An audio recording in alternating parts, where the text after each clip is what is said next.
Now we're looking at the P waves, which is a very important step. There's a few questions we want to ask ourselves about the P waves.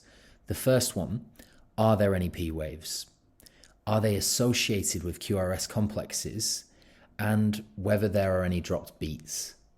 So atrial activation begins in the sinus node, which is located in the right atrium at the superior vena cava junction.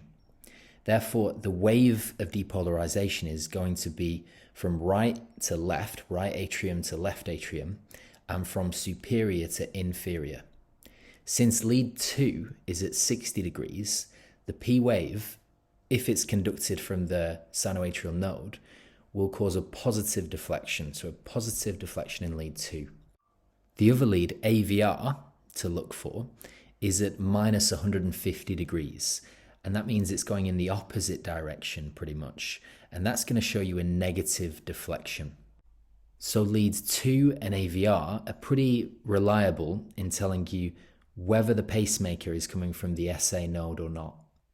The other lead to look for is V1.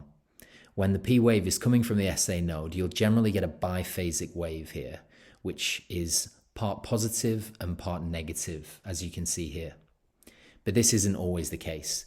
But it is worth looking at V1 also because it's where you often find atrial flutter waves.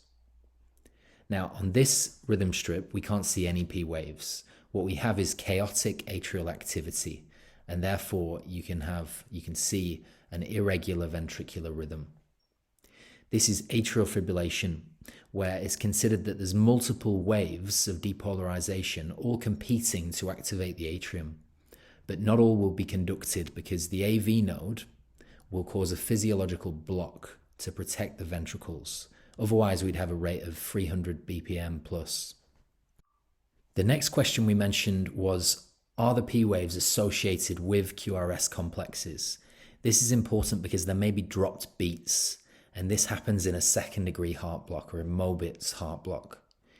And alternatively, the P waves and the QRS complexes may actually have their own intrinsic rhythms, meaning that they aren't in contact with each other at all. This is called a complete heart block, and we're going to cover this in later videos.